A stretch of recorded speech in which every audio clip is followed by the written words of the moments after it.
সেখানে আপনার এখন আমার চাচাতো ভাই, জ্যাঠাতো ভাই, আমার ভাই বেরাদর সব মিলাইয়া আমাদের ছেলে পেলে ভাই বাতিজা মিলে না হয়তো 60-70 জন আছি আমরা, কিন্তু আমাদের একজনও বয়স্ক লোক নাই। আমার দাদাও নাই, দাদিও নাই, জ্যাঠাও নাই, চাচাও নাই, আমার আব্বাও নাই, কেউ নেই। তাইলে কেন এমন হলো? তাহলে বোঝা গেল অধিকাংশই ঝরে যায়, কবরে চলে যায়, মৃত্যু হয়ে যায়। এই জন্য ধোঁকা না খাওয়া।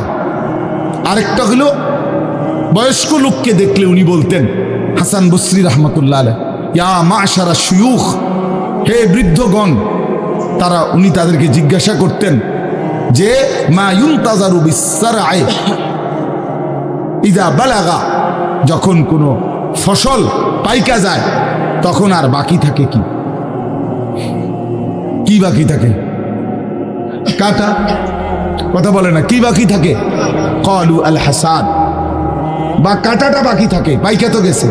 তার মানে আপনারা পাইকা তো গেছেন, বয়স তো হয়েই গেছে, আর শুধু মৃত্যুটা বাকি, আর শুধু মৃত্যুটা বাকি। তাইলে যুবককে বলতেন, তুমি ভেবো না তুমি বৃদ্ধ হবা, কারণ অসংখ্য ফুল তো আগেই ঝরে যায়, অসংখ্য ফল তো আগেই ঝরে যায়, অসংখ্য গাছ তো আগেই ঝরে যায়। আবার বৃদ্ধকে বলতেন যে আপনার তো আর কিছুই বাকি নাই, আপনি তো পাইকেই গেছেন, এখন শুধু কাটা, কবর, মৃত্যু ছাড়া আর বাকিটা কি? তাহলে মৃত্যু ভুলে না যাওয়া, মউত ভুলে না যাওয়া। রাসূলুল্লাহ সাল্লাল্লাহু আলাইহি ওয়াসাল্লাম বলেন, কাফা বিল মাউতে ওয়াইজান, নবীজি বলেন কোন মানুষ যদি মৃত্যুর কথা স্মরণ করে তার ওয়াজের জন্য, নসিহতের জন্য এটাই যথেষ্ট, এটাই যথেষ্ট। আমরা কিতাবে পড়ছি হযরত ওমর রাদিয়াল্লাহু তাআলা আনহু, এত বড় সাহাবী, উনি বলতেন কুল্লা ইয়াউমিন ইউকালু মাতা ফুলান মাতা ফুলান ওয়ালা বুদ্দা মিন ইয়াউমিন ইউকালু মাতা ওমর। তিনি বলতেন, হায় শোনো, প্রতিদিন ঘোষণা হয় আজ অমুকের মৃত্যু হলো, অমুকের মৃত্যু হলো, অমুকের মৃত্যু হলো, অচিরেই একদিন ঘোষণা হবে আজ ওমরের মৃত্যু হলো, আজ ওমরের মৃত্যু হলো। উনি বলেন এই ঘোষণা শুনবে খুব দ্রুত একদিন। এই জন্য বাপ, এই আমাদের ব্যক্তিগতভাবে প্রতিনিয়ত মৃত্যু হচ্ছে, ঠিক এভাবে আমরা তো মরছি, একদিন এই গোটা আলমের মৃত্যু হবে, এই গোটা সৃষ্টিটাই আল্লাহ তাআলা গুটায় ফেলবে। আচ্ছা, কি আশ্চর্য কথা, এটা কি অবাক করা। এক মিনিট যদি কেউ বিবেক দিয়া ভাবে, যারে বলে কি হুজুর, বলেন কি, এত বড় আসমান ভেঙে যাবে, এই সূর্য খসে পড়বে, চাঁদ খসে পড়বে। আল্লাহ তাআলা বলছে ইযা সামাউন ফাতারাত, আসমান ভেঙে যাবে, ওয়া ইদাল কাওয়াকিবুন তাসারাত, তারকারাজি খসে খসে পড়বে, ইযা শামসু কুব্বিরাত ওয়া ইদাল কাওয়াকিবুন তাসারাত। আল্লাহ তাআলা বলেন সূর্যটা গুটায় ফেলা হবে, পাহাড়গুলো বালির মতো, তুলার মতো উঠতে থাকবে। ইদা রাজ্জাতিল আরদু রাজ্জা, এই জমিনের মাটিগুলো রেজা রেজা, পাউডার পাউডার হয়ে যাবে। ওয়া ইদাল বিহারু ফুজ্জিরাত, সমুদ্র, খাল, বিল, নদীর পানিগুলো সব টকবগে উতরাইয়া গরম হইয়া বাষ্পের মতো উড়ে যাবে। না কোথাও পানি থাকবে, না কোথাও গাছ থাকবে, না আসমান থাকবে, না জমিন থাকবে, কিছু না। আচ্ছা, এটা কেমন কথা, এটা কেমন আশ্চর্য বিষয়। এই গোটা আলমের মৃত্যু হবে। আল্লাহ তাআলা কোরআনুল কারীমে বিশ্বাস করেন, অসংখ্যবার এই কথা এটা বলছে, এটা হবেই হবে। ইদা ওয়াকাতিল ওয়াকিআ, আল্লাহ বলেন এই ঘটনাটা ঘটবে, লাইসা লিওয়াকাতিহা কাযিবা, এই ঘটনা মিথ্যা মনে করার মতো কেহ নাই। যেদিন ঘটে যাবে তখন আর কারো কোনো মিথ্যাবাদী আর থাকবে না, অর্থাৎ কেউ আর অস্বীকার করার সুযোগ হবে না। চোখের সামনে, চোখের সামনে কোরআন শরীফে একটা সূরা আছে, সূরা হজ। ওই যে আমরা হজ করি না, এই হজ সূরাটার নাম। এই সূরার শুরুতে আল্লাহ তাআলা এই পৃথিবী ধ্বংসের, কিয়ামতের একটা সাংঘাতিক বর্ণনা দিয়েছেন। ওইখানে আছে, আল্লাহ বলেন ইয়া আইয়ুহান নাসু তাকু রাব্বাকুম, হে মানুষ তোমরা আল্লাহকে ভয় করো। আর শুনো, ইন্না জালজালাতাস সাআতি শাইউন আযীম, নিশ্চয়ই কিয়ামতের ভূমিকম্প, জালজালা, এই যে বললাম জিলজাল এবং জালজালা অর্থ ভূমিকম্প। আল্লাহ বলেন কিয়ামতের ভূমিকম্প, ইসরাফিল যখন ফু দিবে, আমার এই পৃথিবী যখন ভাঙতে শুরু করবে, এই সৃষ্টি জগৎ পুরাটা যখন আমি আল্লাহ গুটায় ফেলবো, ওয়াস সামাওয়াতু মাতবিয়াতুম বিয়ামিনি, আল্লাহ বলেন 7 আসমান আমি আল্লাহ তাআলার হাতের মধ্যে গুটায় ফেলবো, গুটায় ফেলবো। তুমি জানো না আমার ক্ষমতা। কুল্লু মান আলাইহা ফান ওয়া ইয়াবকা ওয়াজহু রাব্বি, সব শেষ করে দেব আমি, শুধু আমি আল্লাহই থাকবো, শুধু আমি আল্লাহই থাকবো। তো আল্লাহ তাআলা বলেন এই ইসরাফিল ফু দিলেই, শুরু করলেই জমিনে ভূমিকম্প শুরু হবে। ইন্না জালজালাতাস সাআতি শাইউন আযীম, আল্লাহ বলেন নিশ্চয়ই এই কিয়ামতের ভূমিকম্প এটা শাইউন আযীম, বড়ই ভয়ানক, বড়ই মারাত্মক। কারণ দুনিয়ার ভূমিকম্প এক নাম্বার হলো বর্তমানের ভূমিকম্প, কখনো 30 সেকেন্ড, কখনো 40 সেকেন্ড, কখনো 47 সেকেন্ড, 50 সেকেন্ড, এই সেকেন্ড সেকেন্ড মিনিট 47 মিনিট নিয়ে ভূমিকম্প হয়। কথা কর না কেন? 30 মিনিট ভূমিকম্প হয়।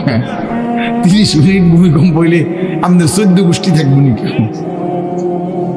30 সেকেন্ড 40 সেকেন্ড হয় ভূমিকম্প। এইটুকুতে একে তো সময় সামান্য, দ্বিতীয়ত হলো একসাথে গোটা পৃথিবীতে হয় না, এদিকে হলে ওইদিকে হয় না এরকম।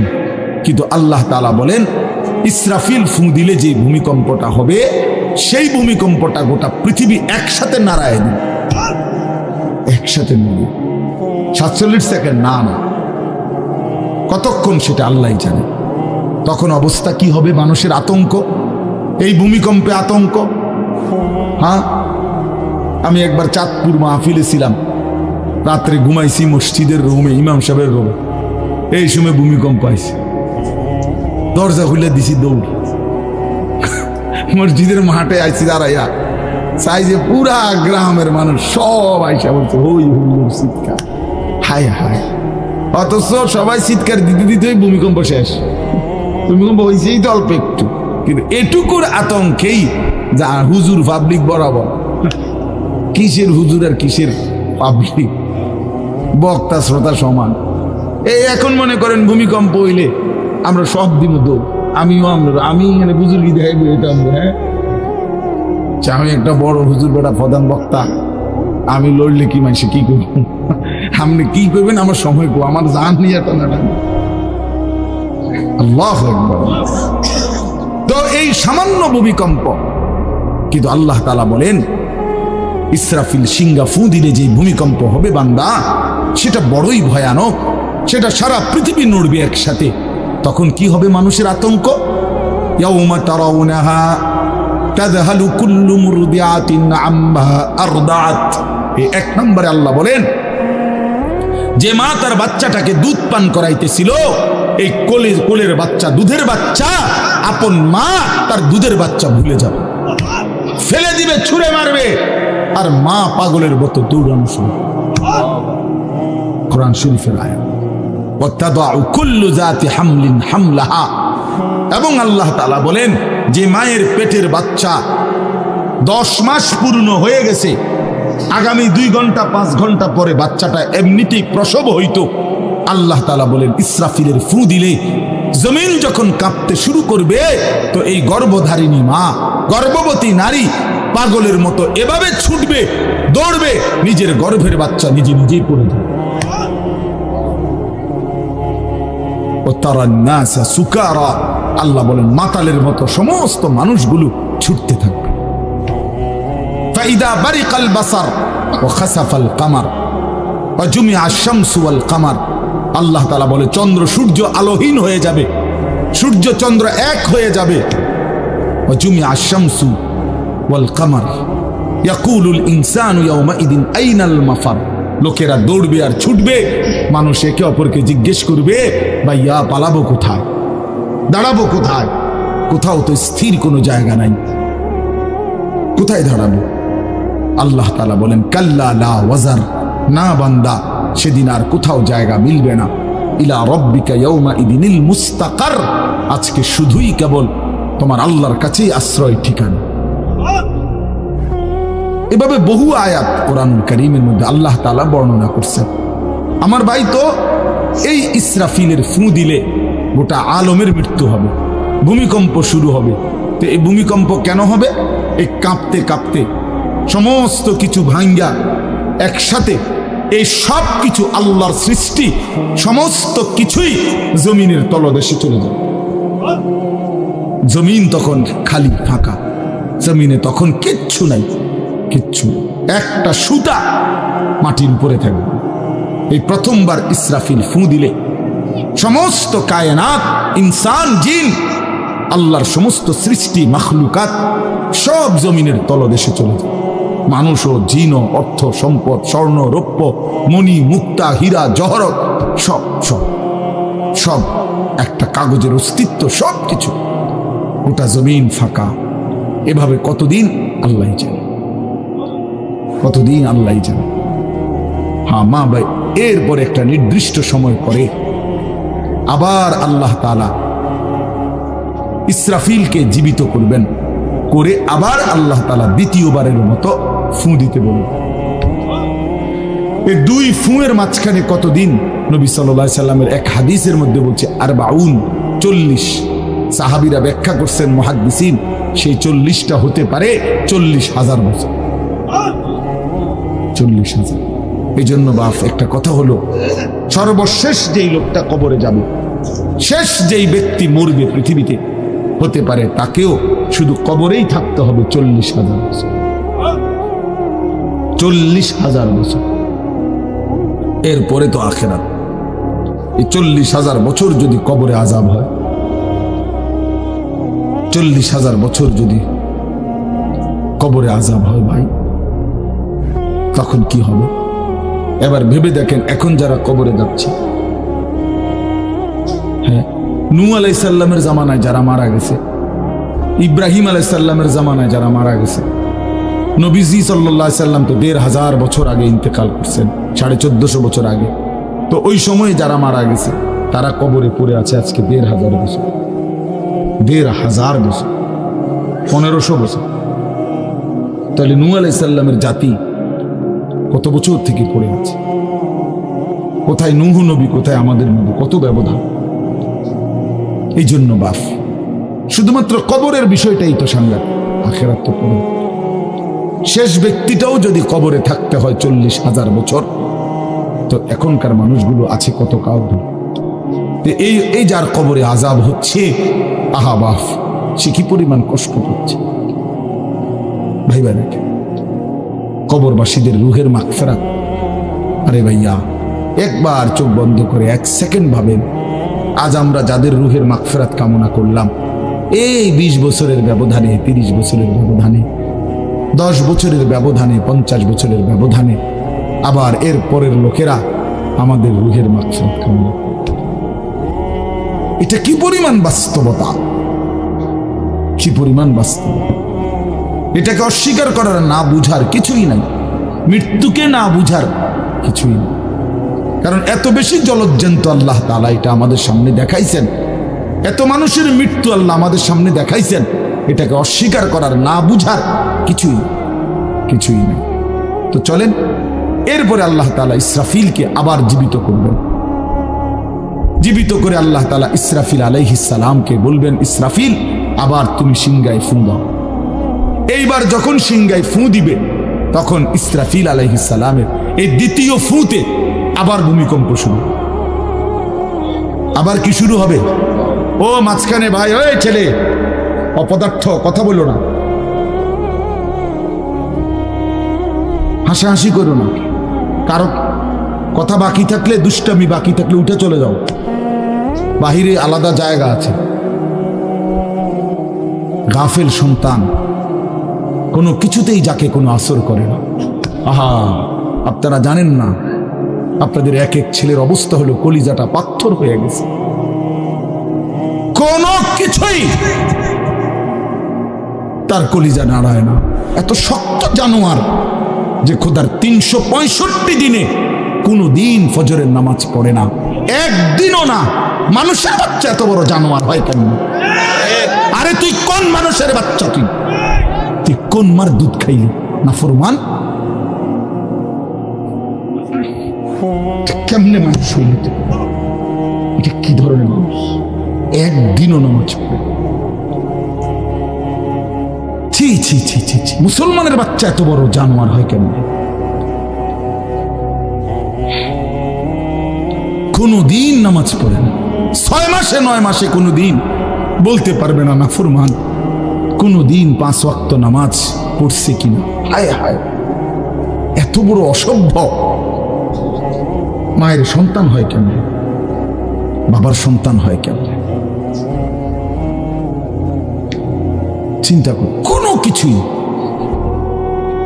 ছেলে পেলেদের হালাত হলে এই পরিমাণ লাগাম ছাড়া কিসের মা কিসের বাবা, কে তার মা কে তার বাপ, কে কি তার ধর্ম, তার আল্লাহ কে, তার রসুল কে, তারে বানাইছে কে, আসছে কোত্থেকে, কেন আসছে, কি করতেছে, কি করছে, কিচ্ছুর খবর না।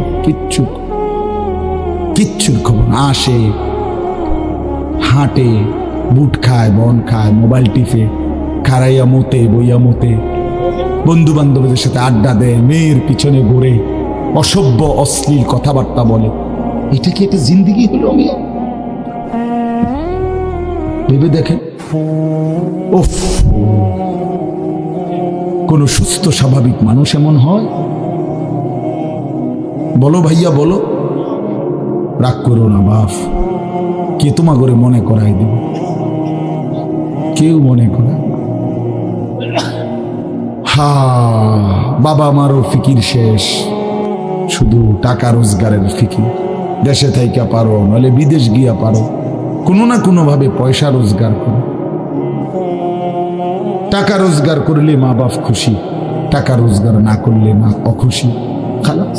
এরপরে ইমান আছে কিনা, ইসলাম আছে কিনা, নামাজ আছে কিনা, কোরআন আছে কিনা, আল্লাহ চিনে কিনা, হালাল হারাম কিনা, জায়েজ না জায়েজ না, এত কিছু আমার দরকার। ফুতেরে জিগায় না যে ফুত কামাই যে করতেছ, কি হালাল কামাই করো না হারাম? না, এত কিছুর দরকার কি? টাকা দিতেছে, খাইতেছে, ঘুমাইতেছে, বিল্ডিং করতে আসে, জমি কিনতে আসে, আপেল মালটা খাইতেছে। এক ছেলে আমারে নিজে বলছে, আমি সবার ব্যাপারে বলি না, এক ছেলে আমারে নিজে বলছে, হুজুর আমি একটা দেশের নাম বলছে, যেই দেশে আমার কর্মটা ছিল, চলে আসছে ওই দেশ থেকে। আমার বলছে, হুজুর আমার কর্মটা হলো এই, মদের বার, মদের হোটেলে নারী পুরুষ উলঙ্গ জিনাবে বিচার করে, আমার দায়িত্ব শুধু পাশে দাঁড়িয়ে মদের বোতল নিয়ে দাঁড়ায় থাকা, যতবার তারা চায় অতবার তাদেরকে মদ গ্লাসে ঢেলে দেওয়া, তাদের হাতে তুলে দেওয়া। এর বিনিময়ে আমার মাসে বেতন 2 লাখ টাকা।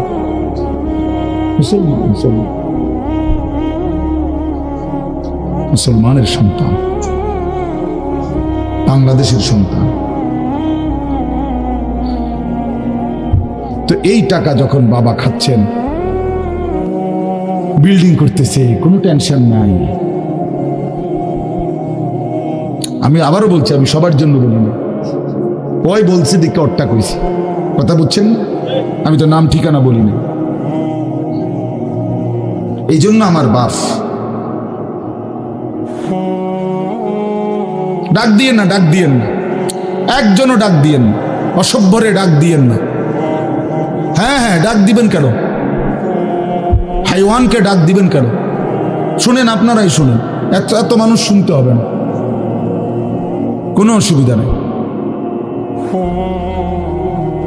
কোনো অসুবিধা নেই। আমি তো এটাই বুঝাইতে চাইতেছি, প্রত্যেকটা মানুষ আজকে মুসলমান। আমরা ঘর দেখায়, ফার্নিচার দেখায়, বিল্ডিং দেখায়, শুধু দোয়া করেন, ঘরটা করছি, শুধু দোয়া করে। কিতা দোয়া করতে হবে না, কিতা দোয়া করতে, বিল্ডিং এর দোয়া কিতা? আবার ইট বালুর লেগে দোয়া করে লাভ কি বেড়া? হুজুর মোটরসাইকেল কিনছি, শুধু দোয়া করে দেন। কিতা দোয়া করতো? কি মোটরসাইকেলের দোয়া কিতা? আবার আজীব লাগে না? বাস্তব এগুলো ছাদ ডালাই দিন, দোয়া করে দেন, ছাদ ডালাই দোয়া।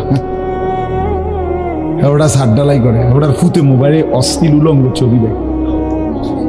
ওটার সন্তান উনি দাঁড়াইয়া রয়েছে মিস্ত্রির সামনে, ওনার ঘাম বাইয়া বাইয়া পড়তেছে সার ডালাইয়ের দিন, আর অসভ্য জানোয়ার সন্তান বন্ধুদের সাথে উলঙ্গ ছবি দেখতেছে। ওই জানোয়ারের জন্য উনি সার ডালাই নিতেছে, ওই হাইওয়ানের জন্য উনি ঘর করে দিয়ে দেখতেছে। উনি কবরে জায়গা ঘর করে দিয়ে গেছে, এর জন্য ঘর করলেন? ছি ছি ছি ছি ছি।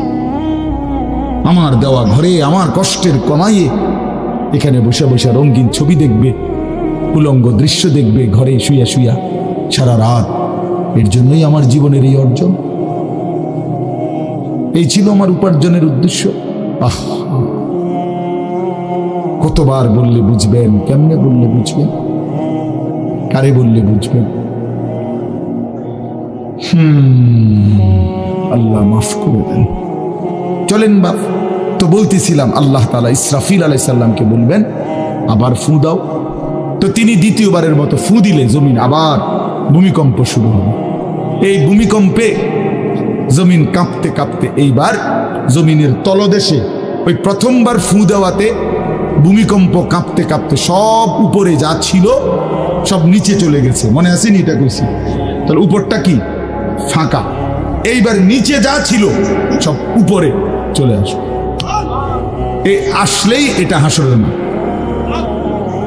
সমস্ত নিচের জিনিস যা কিছু, একেবারে মানুষ, গরু, ছাগল, হাঁস, মুরগা, জিন, ইনসান, গদ, দুয়ার, বাজার, ব্যবসা, দোকান, টাকা, হীরা, জহরত, মণি, মুক্তা, টাকা পয়সা, অর্থবিত্ত, সব সোজা কথা জমিনের তলদেশের সব কিছু জমিনের উপরে উঠে আসবে। এই উঠে আসলেই এইটা হাসরের মাঠ। এইটা, এই হাসরের মাঠ কোনটা জানেন? এই যেখানে বসে আছেন এখন, এইটাই হাসরের মাঠ। এই জমিনের উপরেই হাসরের মাঠ। বাকি শুধু আল্লাহ কোরআন বলছে ইদাল আরদু মুদ্দাত, আমি আল্লাহ জমিনটাকে টেনে আরো লম্বা করে দেব, আরো বড় করে দেবো আর কি, প্রশস্ত করে দেবো। কারণ ওই যে পিসের মানুষ খারাপ লাগবে না? মানুষ তো দাঁড়াই বসেই আদম আলাইহিস সালাম থেকে নিয়া, তো মানুষ বেশি না? মানুষ, গরু, ছাগল, হাঁস, মুরগা, জিন, ভূত সব খারাপ না? সব দাঁড়াবে। এই জন্য আল্লাহ তাআলা বলেন জমিন আমি প্রশস্ত টেনে দিব, লম্বা করে দিব, এতটুকু। বাকি এটাই হাসরের মাঠ, এটাই হাসরের মাঠ। এই কথাটাই এখানে আল্লাহ তাআলা উল্লেখ করছেন। ইদা জুলজিলাতিল আরদু জিলজালাহা, যখন দ্বিতীয়বারের মতো ইসরাফিলের ফু দিলে জমিনের ভূমিকম্প শুরু হবে। ওয়া আখরাজাতিল আরদু আসকালাহা, আল্লাহ তাআলা বলেন তখন জমিন তার তলদেশে যা ছিল সমস্ত জমিনের তলদেশে, এগুলো এতদিন জমিনের বোঝা ছিল, বোঝা মানে মাটির নিচে, এগুলো সে মনে যেন ফোজা কান্দে লইছে। এবার ওয়া আখরাজাতিল আরদু আসকালাহা, জমিন তার বোঝা মানে জমিনের তলদেশে যা ছিল সে এবার তা জমিনের উপরে উঠায় না, উপরে উঠায়। এরপরে আশ্চর্য কথা শুনেন, এরপরের কথাটার জন্য রাসূলুল্লাহ সাল্লাল্লাহু আলাইহি সাল্লাম হাদিসে বলছেন, এই ভাই শুনেন, ছেলেরা তোমরাও শোনো। নবী সাল্লাল্লাহু আলাইহি সাল্লাম বলেন এই জমিনের তলদেশ থেকে যখন সবকিছু উপরে উঠে আসবে তখন অর্থ সম্পদ, হীরা জহরত, মণি মুক্তা, স্বর্ণ রৌপ্য এগুলো স্তূপ আকারে উঠে আসবে জমিনের উপরে, মানে হাসরের মাঠে। তো নবীজি একেবারে স্পষ্ট হাদিস, নবীজি সাল্লাল্লাহু আলাইহি সাল্লাম বলেন তখন এই স্বর্ণ রৌপ্য, টাকা পয়সা, হীরা জহরত এগুলো, এই অর্থ সম্পদগুলো আল্লাহর কুদরতে কথা বলবে। স্বর্ণের টুকরা কথা বলবে, কথা বলবে, রৌপ্যের টুকরা কথা বলবে, এগুলো কথা বলবে। কথা কি বলবে? এগুলো তখন ওই নাফরমান মানুষগুলোকে ডাক দিবে, ডাক দিবে, আইয়ুহাস সারিক, হে চোর, এদিকে এই সম্পদের জন্য চুরি করেছিলে, আজ যা দরকার নেও। আইয়ুহাল কাতি', হে ডাকাত, এদিকে এদিকে আসো, এই সম্পদের জন্য ডাকাতি করছিল, আজ নেও।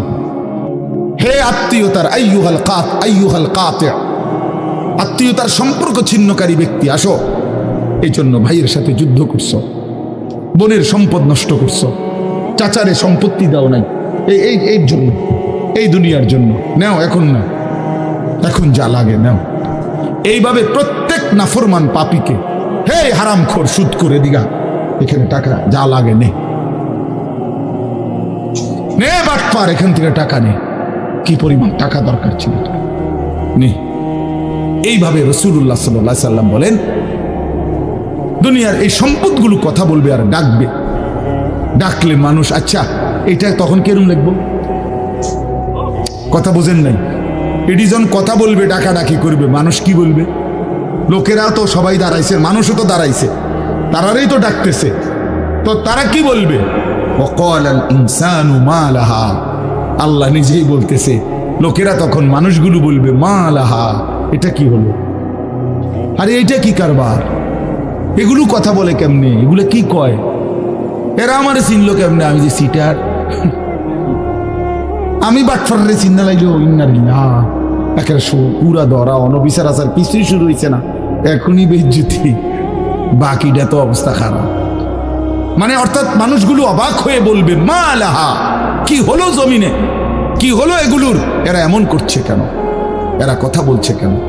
আহ, আল্লাহ বলেন ইয়াউমাইদিন তুহাদ্দিসু আখবারাহা, আল্লাহ তাআলা বলেন বান্দা হে কি দেখছো হবে, এই মাত্র দেখলা স্বর্ণরূপ্য টাকা পয়সা কথা বলে, এখনো না দেখবা আসল খেলাটা।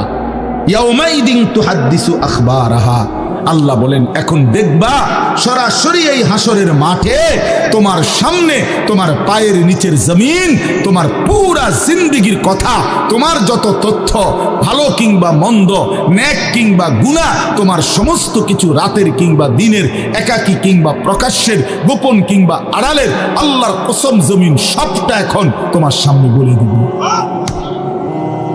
ইয়াউমাইদিন তুহাদ্দিসু আখবারাহা,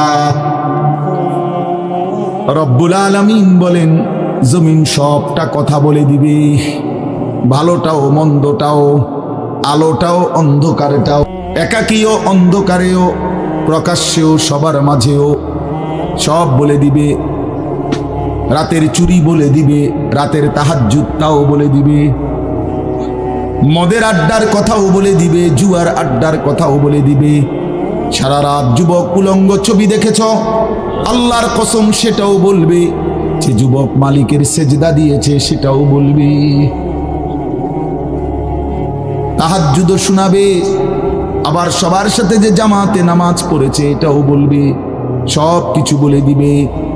আল্লাহ বলেন যদি মানুষ ভাবতে চাও জমিন কিভাবে কথা বলে, স্বর্ণরৌপ্য কিভাবে কথা বলে, আল্লাহ বলেন বিআন্না রাব্বাকা আওহা লাহা, আল্লাহ তাআলা আদেশ করেছেন বলেই কথা বলে। আল্লাহ বললে, হুকুম করিলে আল্লাহর গোটা কায়নাত, গোটা সৃষ্টি জগৎটাই কথা বলে।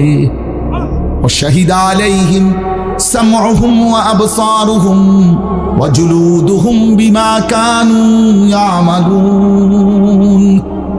আল্লাহ বলে হাসরের ময়দানে বান্দা, তোমার কান, তোমার চোখ, তোমার সারা দেহের চামড়া, জুলুদুহুম, তোমার সারা দেহের চামড়া, হাসরের ময়দানে তোমার পুরা জিন্দেগির কর্মকাণ্ড বলে দিবে। চামড়াগুলো বলবে চামড়া, মানুষের শাহওয়াত চামড়া। এই জন্য সমস্ত যৌনতার ঘটনা, অসভ্যতার ঘটনা শরীরের চামড়া বলে দিবে। মানুষের শাহওয়াত চামড়া, কথা বুঝছেন কি? হ্যাঁ, চরমে চামড়ার মধ্যে শাহওয়াত, কামনা, বাসনা, যৌন চাহিদা। এই জন্য যত লোক দেখবেন বিভিন্ন হসপিটালে, যত ডাক্তার চর্মরোগের ডাক্তার, তত লোক যৌন রোগেরও ডাক্তার। হ্যাঁ, চর্ম ও যৌন রোগ বিশেষজ্ঞ, এটা একই বিষয়, একই চ্যাপ্টার। চামড়া মানে আল্লাহ তাআলা বলেন তোমার চামড়া বলে দিবে কত রাত কত দিন নারীর প্রতি অবৈধ আগ্রহ, অস্থিরতার, বেহায়াপনার, অসভ্যতা করেছিলে।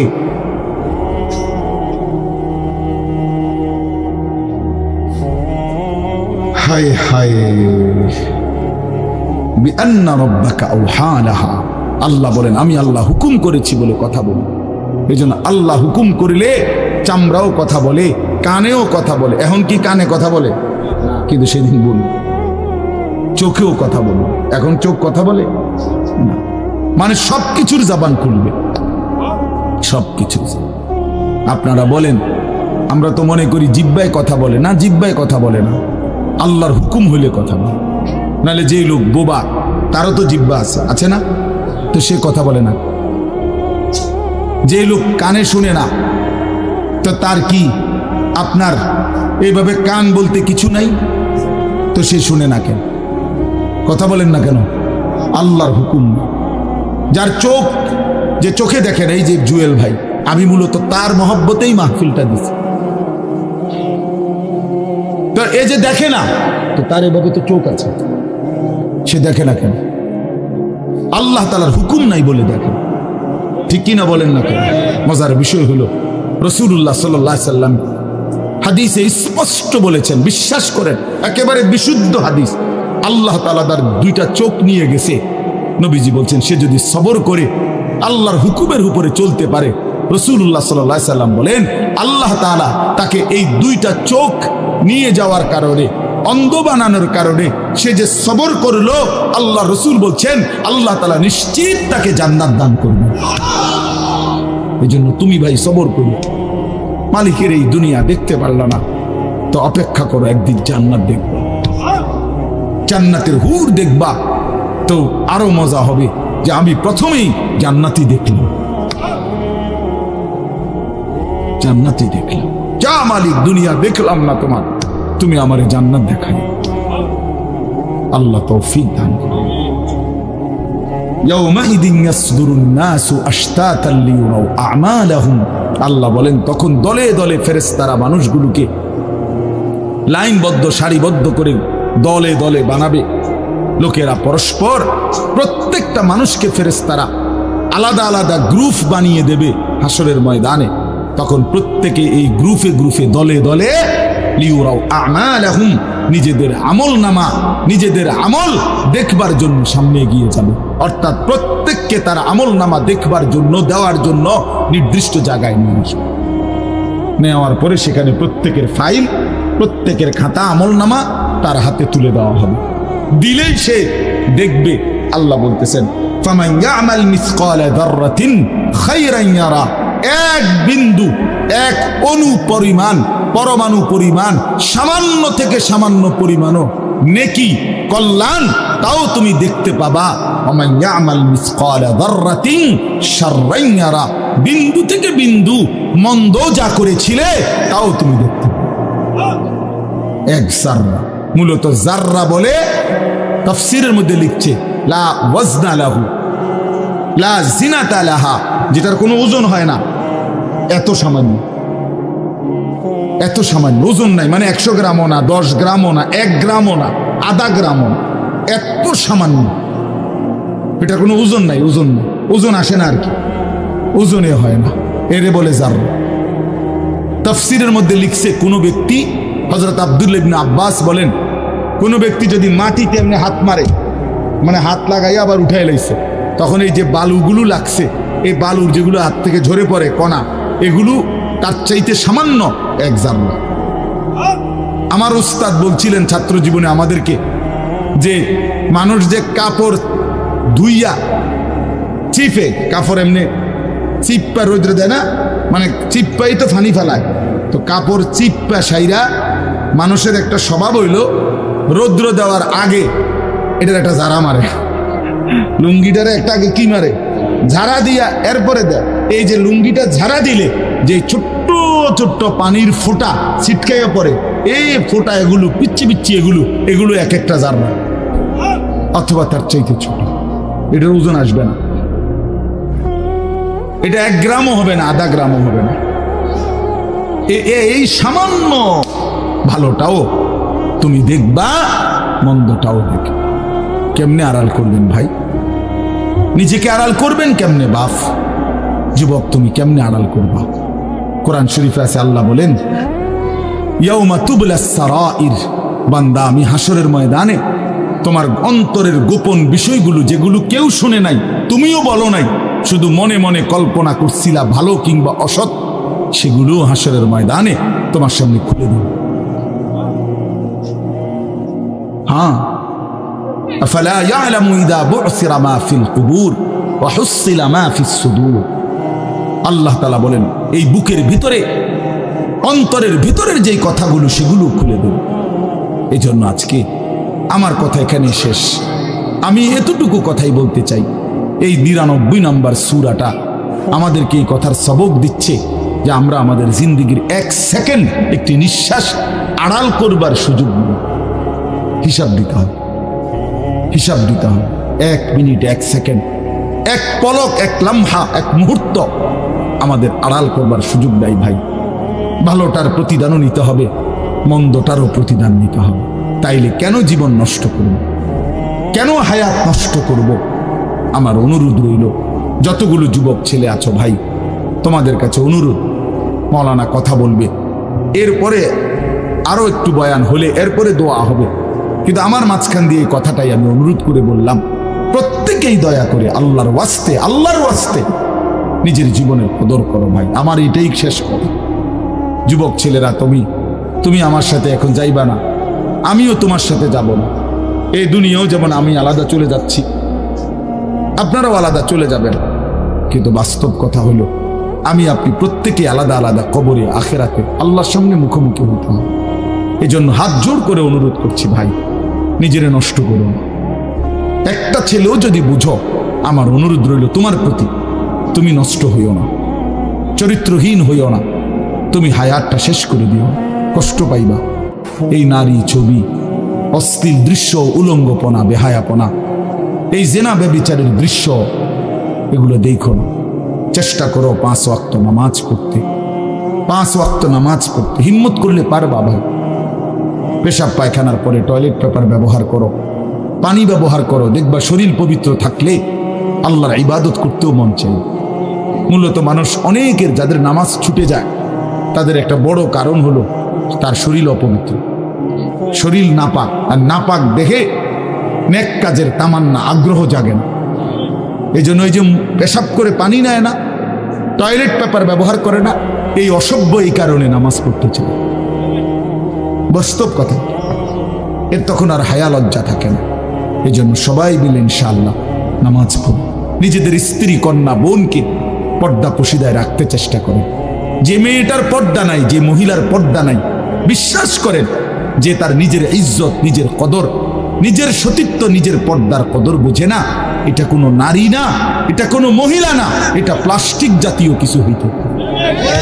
এটা এক ধরনের প্লাস্টিক, এটা এক ধরনের অসভ্য। যে নারী বেপর্দা, যেই মেয়ে দুশ্চরিত্র, যেই মেয়ে চরিত্রহীন, যেই মেয়ে বেহায়ার মতো চলে, সে শুধু নিজের ক্ষতি করে না, সে একটি সমাজ নষ্ট করে, একটি মহল্লা শেষ করে। এই আগুন সারা মহল্লায় জ্বালায়া দেয়, তার রূপের যৌবনের আগুন জ্বালায়া অসংখ্য যুবকের জিন্দেগি নষ্ট। এই জন্য ওই জানোয়ার মনে রাখতে হবে, ওই অসভ্য নারী, যতগুলো ছেলে তাকে দেখে অবৈধ কামনা বাসনা করছিল, এই সমস্ত যুবকের সমপরিমাণ গুনাহ ওই অসভ্য মেয়ে, ওই নর্তকী, ওই ব্যভিচারিণী নারী তাকে ভোগ করতে হবে। এত সোজা না। এই জন্য বাবাদেরকে বলি, ছেলেদের দিকে কদর করেন, মেয়ের দিকে নজর দেন, স্ত্রীর দিকে নজর দেন। ওই খাট পালং দেখাইয়েন না, বিল্ডিং উল্ডিং দেখাইয়েন না, ইতান দেখাইয়া লাভ নেই। উঠতে লাইলে সবারই ঘুমাইয়া লাগে, পরিশ্রম করে ঘুমাইলে এত কিছু লাগে না। কত মানুষ আছে এরকম যারা ফাওটাও দোয় না, জুতাই নাই, বেটা ফাও দিব কি দিয়া বেটা। হ্যাঁ, সময় করে এতটা ক্লান্ত থাকে যে শুইলেই কি এসে পড়ে ঘুম এসে। আল্লাহ আমাদের সবাইকে কদর করার তৌফিক দান করেন। আজকের এই মাহফিলকে আল্লাহ তাআলা ভরপুর বরকত দান করেন। আল্লাহ তাআলা আপনাদের সবাইকে কবুল আর মঞ্জুর করেন।